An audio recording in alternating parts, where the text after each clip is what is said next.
And with that, it is my absolute pleasure to introduce Aaron Grossman, who is President and CEO of Talent Launch, who is going to kick off our next panel. Thank you all.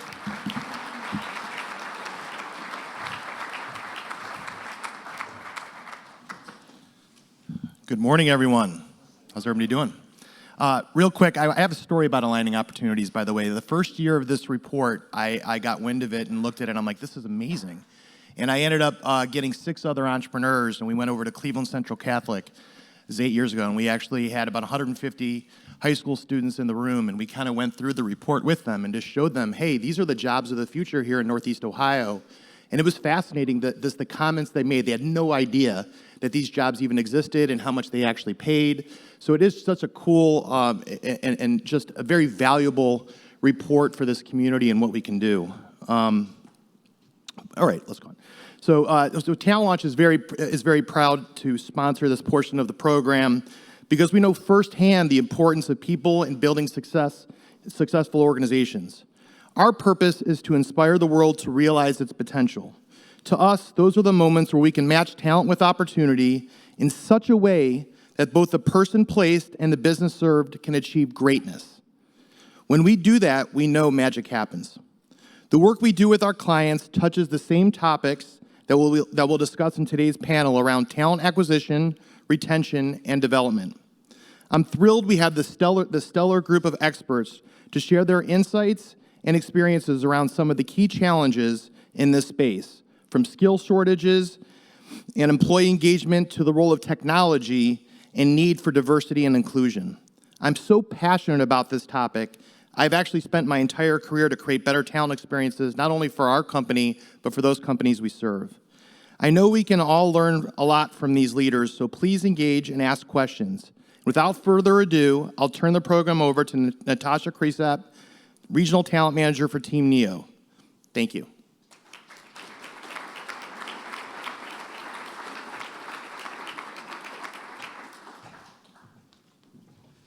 Good morning. As Aaron said, I'm Nathasha Cresap. I'm the Regional Talent Manager for Team NEO. I get to serve under Jacob Doritsky with research and strategy, and as he mentioned, my talent twin, Julie Zeltner. And I work very closely with the Jobs Ohio talent team, which we have a lot here supporting. So thank you to everyone in the room that has provided me support and the opportunity to moderate today's panel. So without further ado, I would love to have our panelists come up.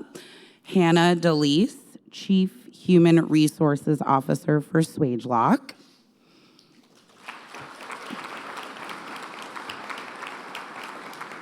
We have Rob Fischer, Executive Vice President of Human Resources and Labor Relations for Cleveland Cliffs.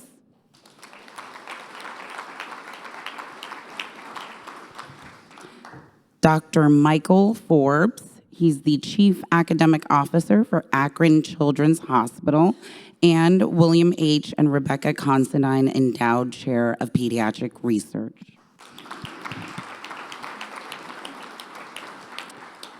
And we also have joining the panel, Jennifer Palmieri, Executive Vice President and Chief People Officer of Westfield.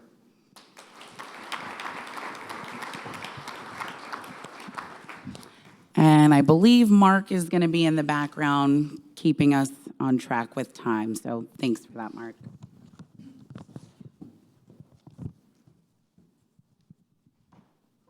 All right. Thank you, panelists. Can everybody hear me okay? Great. All right. So I would love for you guys to have the opportunity to individually introduce yourself to our audience, and we will dive right in to some of the questions. Hi, everyone. My name is Jennifer Palmieri, and I am the Chief People Officer at Westfield. I have been with the organization for about 4.5 years. I am a new Northeast Ohioan in that I relocated here in 2020 from Philadelphia, where I spent most of my career at Cigna, which is a global healthcare company. Good morning. I'm Dr. Mike Forbes. I'm a pediatric ICU doctor by training, a physician executive and researcher at Akron Children's. I've been here for 18 years. I came here in 2006 from Pittsburgh. And I'll stop there. That's the last time I'll mention Pittsburgh. And I'm responsible for all of our medical education at Akron Children's, which includes our relationship with medical schools, all of our residents, all of our specialty fellowships, as well as continuing medical education for our 1,300 medical staff. I'm also responsible for leading our research efforts, and I'm responsible for the Research Institute. Good morning, everyone. My name is Rob Fischer. I'm the EVP of Human Resources for Cleveland Cliffs. I've been with the company for 15 years, and in that time period, we've gone through quite a transformation. When I joined the company, we were a global mining company, primarily supplying iron ore to the steel industry across the world. Today, we're North America's largest producer of flat-rolled steel. So we've gone through a very large transformation in that time period, which has created some real talent challenges for us. And so I'm excited to be here today to talk about some of those and hear from the other panelists as well. So thank you. Good morning, everyone. I'm Hannah Delis, the Chief Human Resources Officer for Swagelok Company, representing manufacturing as we are a global leader in industrial fluid systems. I've been with Swagelok for almost 13 years now in our Human Resources Department, and very excited to be here with you today. Thank you. So I think we talk a lot about strategy when we're looking through the report, and a big thing is figuring out what works, right? So what are some specific strategies that you're implementing within your organization to really grow your talent pipeline? Jen, did you want to go first? Sure, absolutely. So we have at least 3 strategies that I would like to call out relative to implementing a robust, inclusive, and diverse talent pipeline.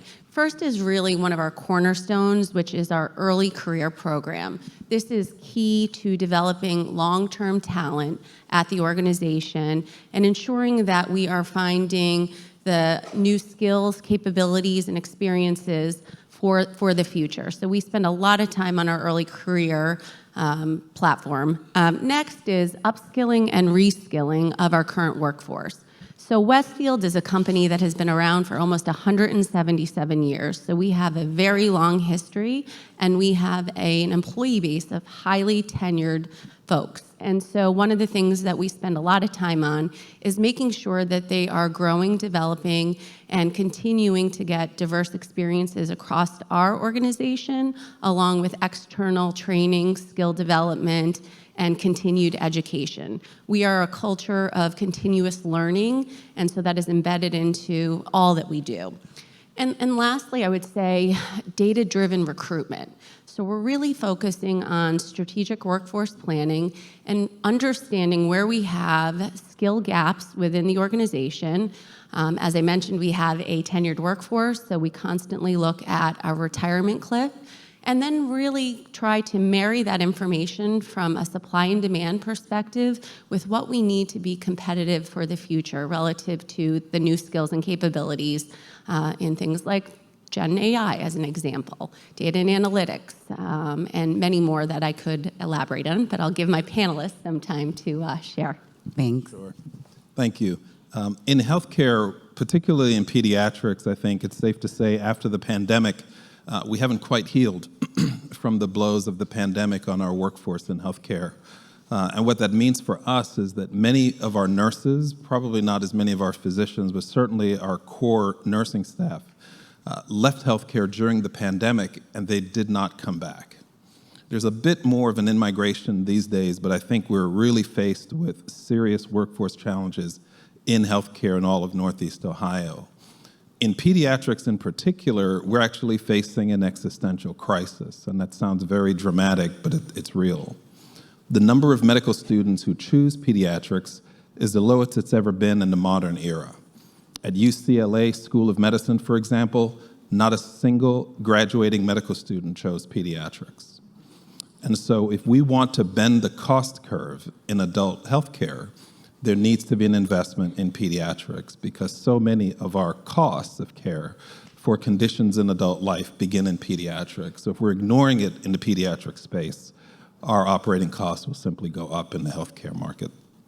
From a strategic standpoint, we understand that we need to go upstream. So we are in middle schools, we're in the high schools, we have high school programs now, we have college programs, we have medical school programs, to really have as many touch points with potential candidates as possible. The talent is clearly there, but the talent is not only in Northeast Ohio. I think I heard someone say we can't grow out of this, and so we've now expanded across the country with respect to our recruitment. We've actually gone international. And the reason is, I don't think we can do what we need to do with our bold, ambitious visions and mission, frankly, with American talent alone. And that's a bold statement. But the reality is, we need more people to come to Northeast Ohio and be a part of our workforce. Internally, we upskill quite a bit. We've had a number of positions, entry-level positions, that simply don't fill.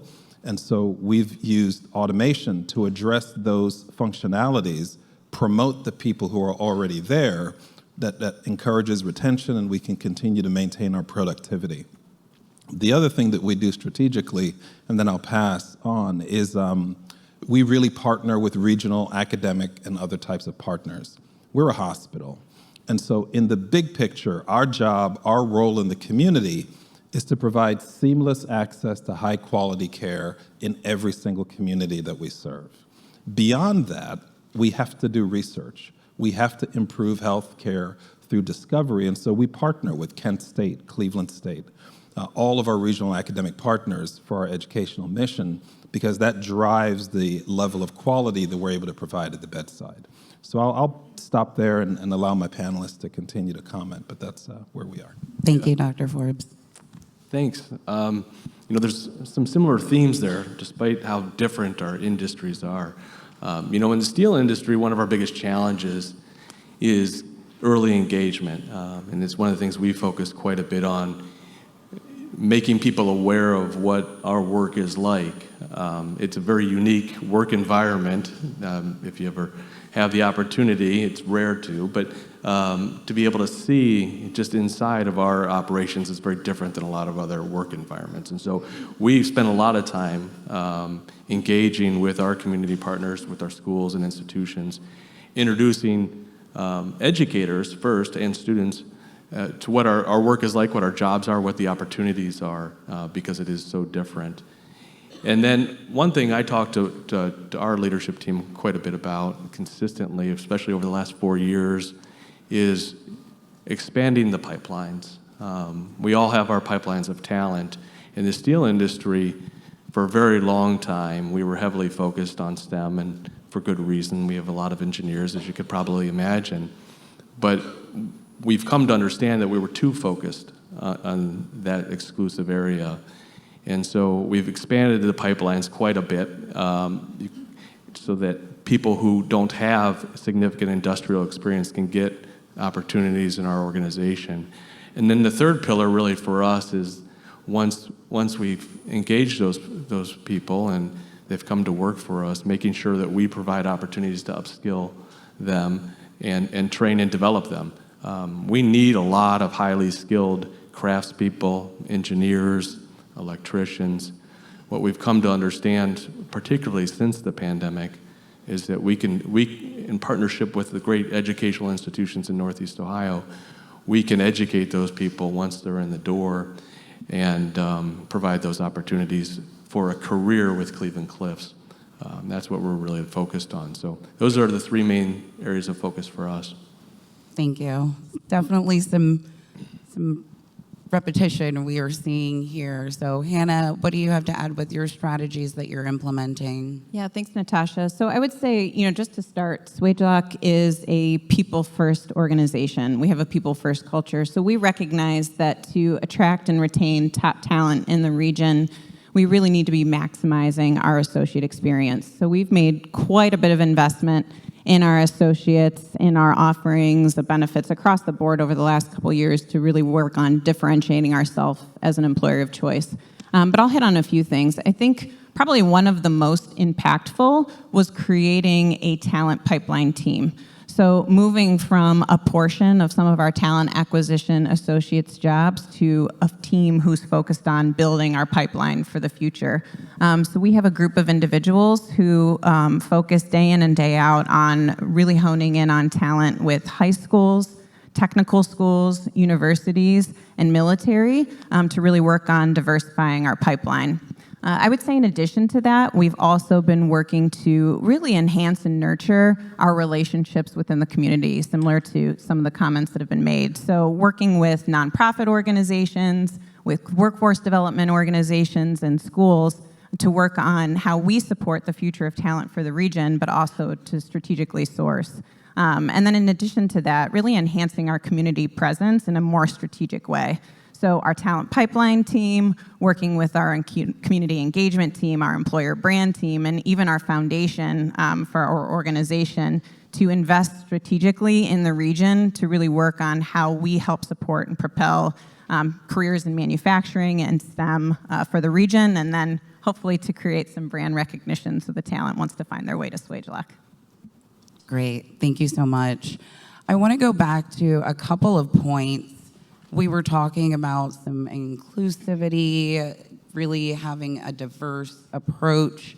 So I would love to start with you, Dr. Forbes, with this question.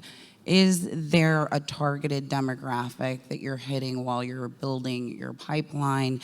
And how are you ensuring that pipeline is inclusive?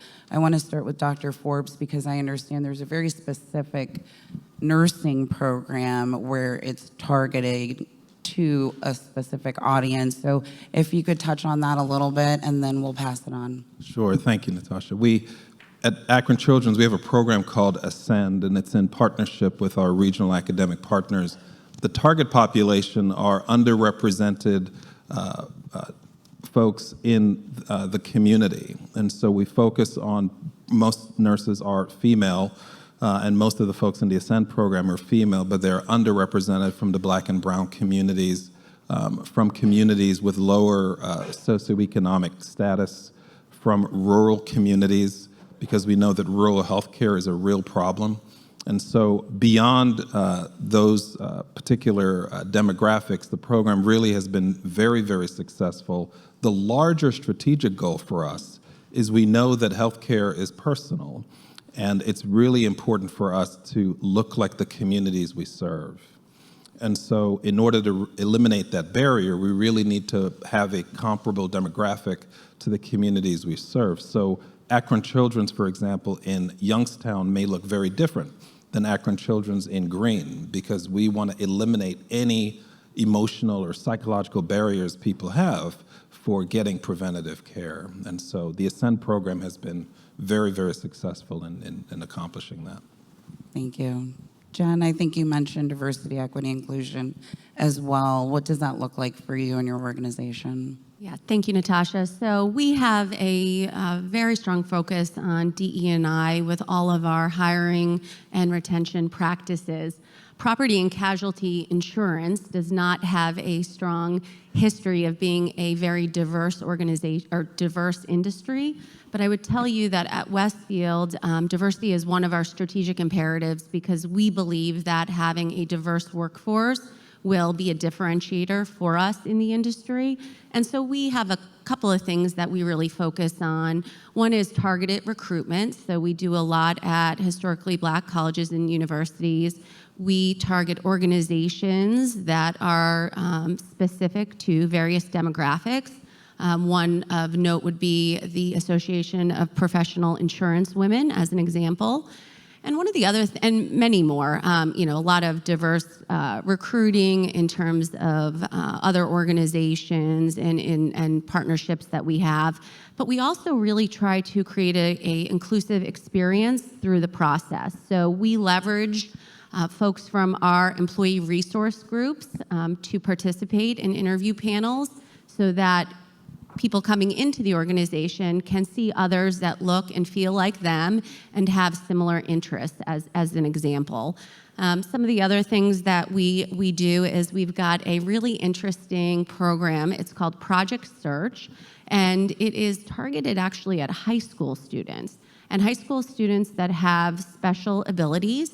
And we bring them on site, and they do 9 months at our organization, and they rotate through various departments. They graduate through the program, and many of them will offer full-time employment post-graduation. So that's something that I think is unique and special to Westfield. So. Thank you. Any other panelists? Yeah, I could speak to this as well. You know, at Cleveland Cliffs, this being part of the steel industry, it probably doesn't come as a shock to anyone, but we're a very male-dominated industry, particularly within our operations, have been for more than a century. And so we're highly focused on driving diversity in our workforce because we firmly believe that a diverse workforce is the best workforce because of the diversity of thought and perspective that people of different backgrounds can bring to the organization. And so we've poured a lot of resources into making our workplaces more friendly to women. You know, it's for us, it's simple things, right? Having break rooms and restrooms and locker rooms that are female specific, that are clean and can be used, right? Yeah, I think this sounds crazy, but some of these facilities are 150 years old, and so they were built at a time when those things weren't prevalent, right? So that's where we had to start when we acquired these facilities about 4 years ago, and so we're still very much at the beginning phases of that journey, but it's something we're highly focused on. The other big thing for us from a diversity perspective is making sure that early engagement that I talked about earlier is really focused on areas where people who are underprivileged or underserved live and grow up. And so through our Cleveland Cliffs Foundation and all of the communities in which we operate, we have partnerships with educational institutions in those areas, organizations like Breakthrough Schools here in Cleveland that we believe are really important to really feeding those pipelines so that those folks know about these careers and have the educational backgrounds to engage in them when they do get to that age. So those are some of the things we're working on. Excellent, thank you. Hannah, I think I remember you speaking to veteran population, so I'm interested in hearing more about that target demographic and how you're working through your organization to be more inclusive. Yeah, thanks for the question. So we have certainly found a great opportunity to be focused more on hiring military and veterans. We've actually gotten connected with the SkillBridge program. If you don't know about it, I would recommend looking into it. But it's been a wonderful opportunity for us to bring in military, people coming out of the service, an opportunity to make that transition into civilian life, a corporate job, and kind of be partnering and supporting along the way. We also do work to support spouses of military veterans. You know, as you think about coming to a new environment, likely moving, and how do we support spouses as well? Similar to what my fellow panelists have shared, we really work to maintain those broad recruitment channels. The relationships in the community are huge with the schools that we've heard everyone talk about. But I would say paramount is, our strategic focus on an inclusive culture. You can do everything in the upfront with recruiting and having the right things in place in terms of hiring practices. But you've got to have that inclusive culture that stands behind it so that, as you bring in diverse candidates into the workforce, you do have that inclusive culture where people feel welcomed and valued and can be their authentic self. Great, thank you. I think it's really important when you mention it's so much more comfortable when you enter an organization and you see someone that looks like you, right? Or know that someone has the same experience or has had the experience. So thank you so much for your efforts that you're doing within your organization. I'd like to move on to the balance. The juggle is real. How are you balancing your short-term challenges? We all know there's immediate need with that future pipelining, the building of talent, because all of these strategies they're not happening overnight. It's not going to be built overnight. So how are you working specifically in balancing those short-term challenges and what you see for the future? Hannah, do you want to take this one? Sure. I'd love to start. So, we certainly have our talent acquisition team focused in both areas. For the long term, similar to someone else mentioned, really honing in on early career hiring. So working to bring in early career talent and investing in their development, giving them experiences in the hopes that they make a career with Swagelok to continue to fit those future needs and what we need.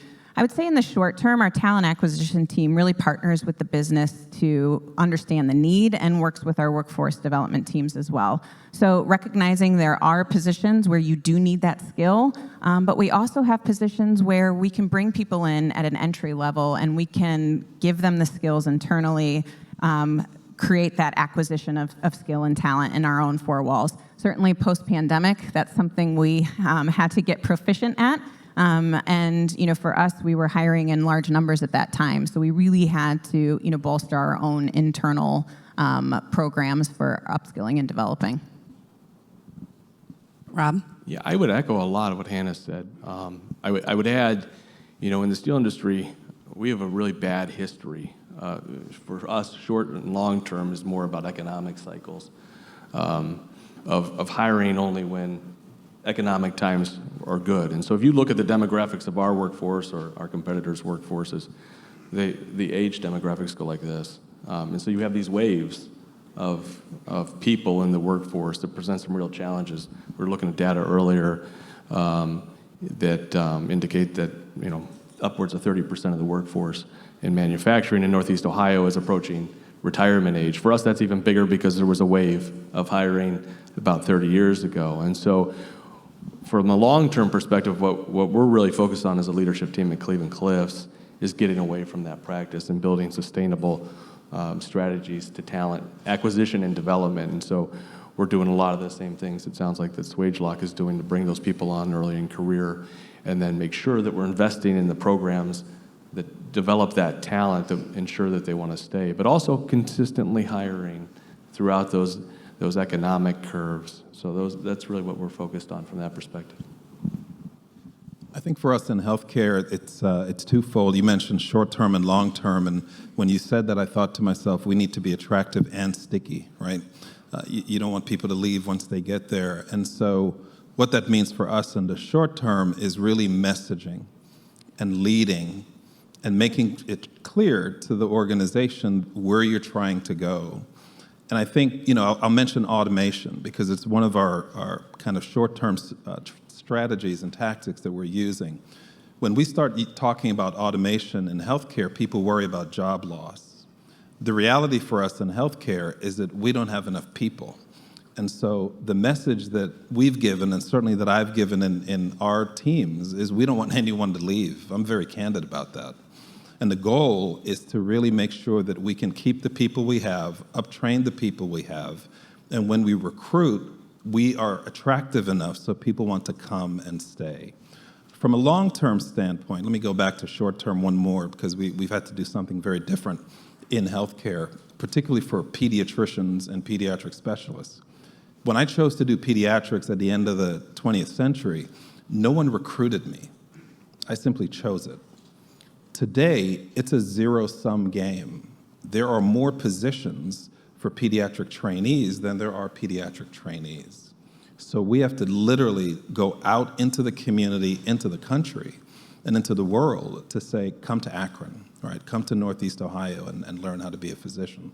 And so that's one of our short-term, very immediate tactics that we have to do. And I think the long-term is to really, again, continue to address the cultural issues so that people not only come, but they come and they stay. Thank you. Dr. Forbes, it sounds like you are juggling the short term of trying to get the doctors here, but also the long term because we need those young, wonderful children to grow up and be part of that talent pipeline. So exactly. Kudos to you to juggle that. Jen, for you, short-term challenges and focusing on the long term, how do you juggle that? Yeah, so I will try to be additive here, but I would say from a short-term perspective, right now, Westfield has experienced tremendous growth over the last 3 years. So we have more than doubled in size, which is really exciting, and we've also expanded nationally and internationally. So we are really focused on short-term right now in terms of making sure that we've got the right talent at all levels of the organization. So recruiting has been huge for us with the expanded footprint and the growth. And I think from a long-term perspective, we're continuing to just focus on the fundamentals and much of what I shared earlier relative to building our pipeline, rotational programs for early career individuals, making sure that we've got career paths and critical roles defined for employees so that they can see a long-term career at the organization, which quite frankly has been helpful with the growth that that has occurred over the last couple of years. So. Great, thank you. So the stickiness is absolutely important. We've heard that. I think I would like to ask one fun question and then open it up. If you did have a magic wand to just wave and fix your most challenging issue, what would it be? Rob, I'm going to start with you this time. Yeah, this might surprise the audience. It's not technical training. It's not STEM. For us, the thing we hear most consistently from prospective candidates, from employees, is the lack of high-quality, affordable childcare. If we could wave a magic wand and make that available, I think we could solve a lot of our talent problems. You know, we've developed great programs, as I mentioned earlier, to train and develop our own workforce. But if those folks can't spend the time in the workforce to participate in those programs and to do their day job, so to speak, knowing that their kids are taken care of well, they're not going to do it. And so we see a shortage of that really impacting us. It impacts the number of people entering the workforce. It impacts their ability to fully commit to those training and development programs. And so that would be the number one thing. I knew I liked you, Rob Fischer. Yeah. Thank you. Hannah, what about you? What would your magic wand fix? Can I wave the wand a few times? Sure. You know, I would say for Swagelok, we majority of our workforce are our shop floor associates, and it has become more and more challenging to hire in skill. So I would say if we could create a seamless flow of skilled talent to be running some of our most technical machines, that would be huge for us. You know, in addition, that talent pool, we have a very high population in the retirement window. So if we could magically take all of that knowledge and those years of experience and transfer it to the next generation of workforce, we'd love that. I'm still waving. We would also make some, quicker connections with automation. Swagelok's on a journey right now to try to bring more automation into our manufacturing environments, and we can't hire the talent quickly enough on the automation side. And then one final wave, it would be to dispel, the stigma around manufacturing. So, people often think dark, dirty, unsafe.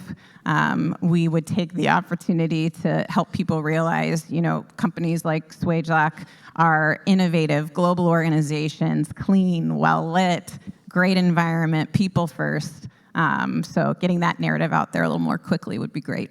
I'm done. No, I totally understand. Thank you for that. And some of those points are being hit on with the report when we're talking about multi-generational workforce, when we're talking about silver tsunami, whatever it's termed as. There's a concern with the people that are leaving the workforce and also the people that are staying in the workforce and maybe not passing down that skill set, that knowledge for the next generation. So thank you for waving the wand a few times. So, okay, sure. So I guess a couple things that I would do if I were waving the magic wand, and similar to Hannah, I think, insurance does not always have the best reputation. And some folks who maybe don't have a lot of experience in it don't necessarily find it to be the most intriguing or kind of sexy career choice, but it's a great industry and it serves a lot of people, and you can have a super meaningful career. And so I think dismissing some of the preconceived beliefs about what insurance is would be one. And then the second one is kind of maybe funny, but it's true for me. It's a post-pandemic reality around getting people to come back into the office. And so, we struggle with the hybrid work environment and the challenges of being remote versus in person. And why that's important for me and for our organization is the culture piece. Because we truly believe that the in-person interactions, the relationships, the collaboration that occur in person are so critical. And so if I could take that off the plate and my discussion, I'd be very happy about it. So making insurance sexy again. Sure. Yeah, I guess that could be the tagline. Yeah. No, that's great. And also when we're considering, Jacob mentioned IT, manufacturing, healthcare, and this year's report trying to influence liberal arts and how that goes to business and translates into these sectors, right? So how insurance is going to translate in all of those sectors and is very important within those spaces. I think that's an important part to highlight in that discussion. So thank you. And Dr. Forbes, last but certainly not least. Sure. I'll wave the wand twice. The first wave, it's macro. I would change policy about how we pay for health care in the United States. That'd be the first thing.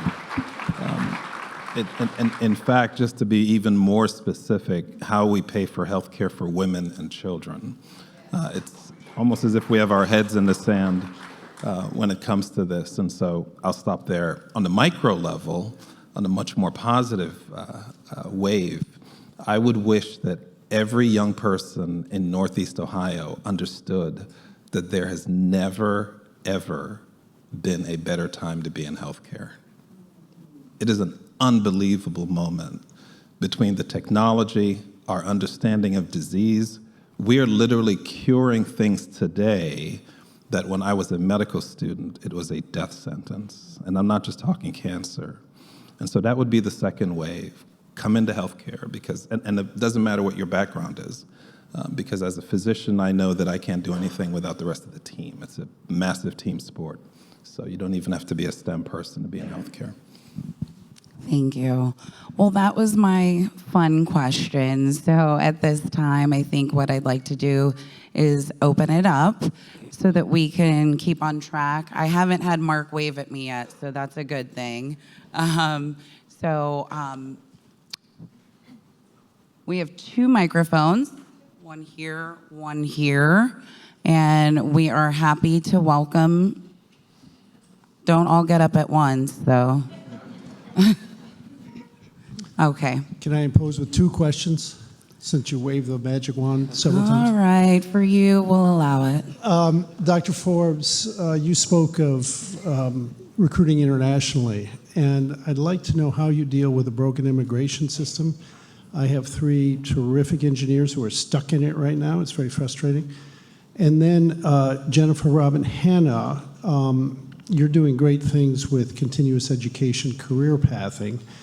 Some of us are smaller companies, and we recognize the importance of particularly young engineers coming on and being able to see a pathway to growth. What's the one thing that you would recommend for a smaller company to do to encourage that without all the resources that you have? I guess I'll take the immigration question first. 40% of all healthcare professionals in the U.S. were either trained or grew up outside of the United States. And so what we don't have are modern immigration policies to actually address the current workforce and the demands. What we have are policies designed for knowledge exchange, and frankly, we have folks in healthcare and in children's in particular where they're from Nepal. right? So the government in Nepal, they want them to come back too, right? I want them to stay in Northeast Ohio, but the Nepalese government obviously wants them to go back to Kathmandu. And so there is a bit of a tension there, but we do need modern immigration policies that can facilitate folks, being able to go across all of these different countries. We do train many international grads now, but the reality is many of them won't stay because they can't stay. And so that's a bit of a trick for us. And I think that's for anyone anywhere in the workforce. So again, I go back to policy. I think we need modern immigration policies that can address these workforce challenges. So the one thing that I think you can do from a career pathing perspective, regardless of the size of your company, and I think it transcends the smallest to the biggest companies out there, is create optionality and rotations. So rotating your engineers, making sure that they are working on different projects, different initiatives, if there are different departments for them to go to. I mean, that horizontal growth that it's not just for engineers, it's for any function, is really, really critical because it develops a diversity of experiences. It allows people to feel like they're getting a new job, new experience, continuous learning. And I found that to be really beneficial, throughout my entire career in a tactic that my teams have employed often. Yeah, Rob. I can't agree more with Jen. That's something that we do quite a bit, and it doesn't cost anything to move people around, to give them new opportunities. But the other thing I would say is partner with your local community colleges. They're a tremendous resource. We use them across our footprint, and regardless of the location, I can't tell you how helpful they've been in developing educational opportunities that fit our workforce at a very, very reasonable cost. And so those would be the two things I'd say. The other thing I would also like to comment on the immigration issue, because we employ a lot of highly technical people and have the same challenges that the medical profession does in getting people from other areas of the world to be able to work here. And I couldn't agree more that we need modern, usable immigration processes that will feed our industries with the education that's available, the educated people who are out there in the world today. So that's something that we're actively working on with all of our governmental partners and will continue to pursue very strongly. The only thing that I would add, in addition to what Jennifer and Rob shared, was think about how you connect in with the plethora of amazing organizations that are in Northeast Ohio. So, Jobs Ohio, Team NEO, Engage Cleveland, GCP, they're really focused on helping more of the mid to small, size organization. They have great things and great programs to attract, young talent and early career talent into the region. And also thinking creatively about how do you create, in a small organization, a sense of career within the region. So I think, helping people understand that, to career path, you may move to a couple different locations, but that's good for the region, right? You're giving and you're receiving talent. So those organizations are great, and certainly, I'm sure I didn't name them all, but wonderful to get connected in with. Thank you for that addition. Appreciate it. Looks like right here, and then we'll go back over this way. Thank you. Excuse me. Good morning. My name is Lacey Kagelnick, and I serve as the Executive Director for Corporate Engagement at Baldwin Wallace University. And as part of that work, I'm leading a team that's reimagining our career development strategy and our career readiness strategy.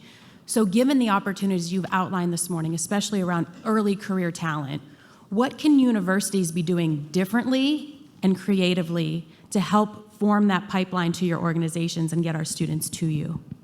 Thank you. Thank you for that question, Lacey.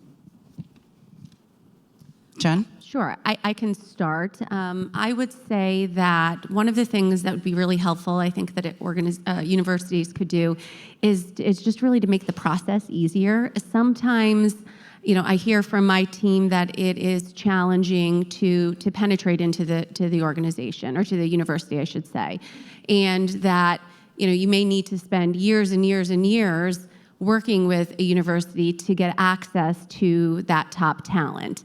There is even discussion around, some of the universities, it feels like it's pay to play too. And so, certainly we'll do that, but, being able to have a little bit more flexibility there, I think would be helpful. So, just off the top of my head, those would be two things. I'm sure my panelists can add more. I would say make it easy to find the students we're interested in and for them to find us. I imagine like a Match.com where the students have a profile. I may be interested in healthcare, I may be interested in manufacturing, and I, as an employer, can go to Baldwin Wallace's website and create a distribution list of all of the students that are interested so that now I can send all of my programs to them. I can't do that today. Before that, Ed, how many of you are using Handshake on this stage? Okay. All right, Dr. Forbes, we got to get you on board.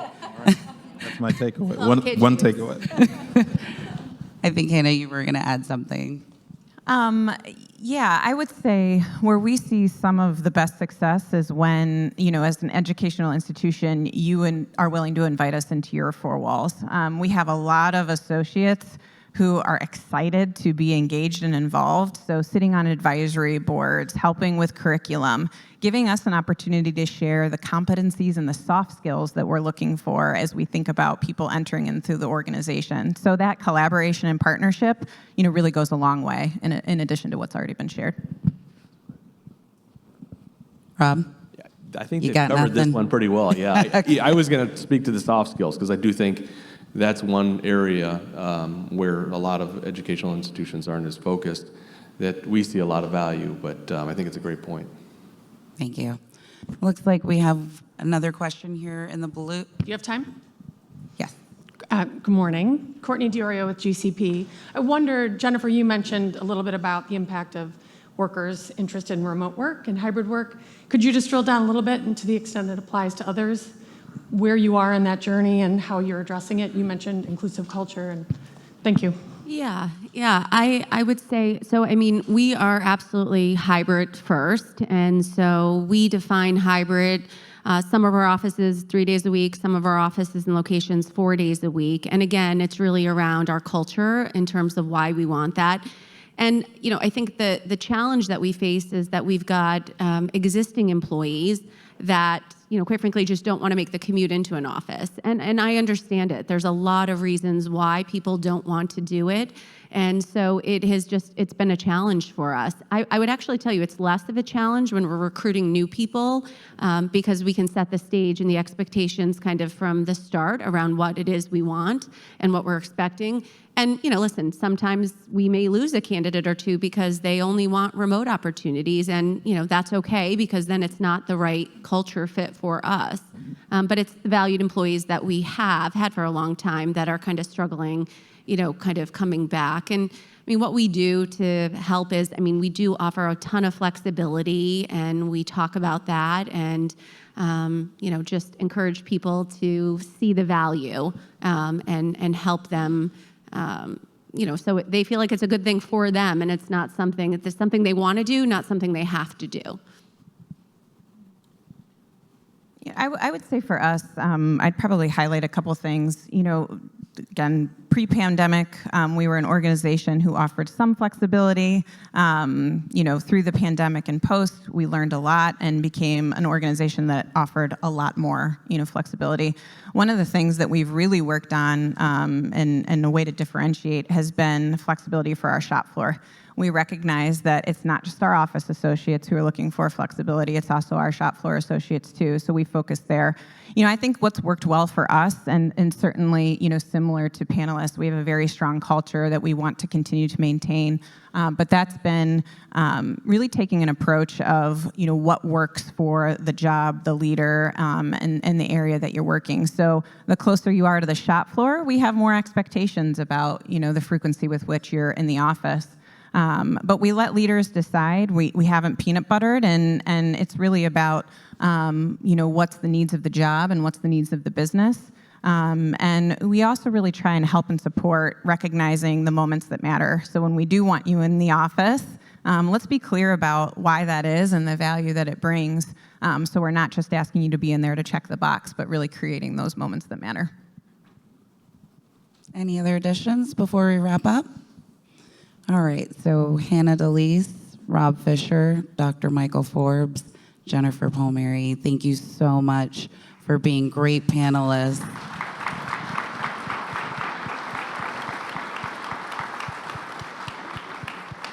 And thank you to the audience for the engagement. We appreciate it. And once again, thanks to our panel.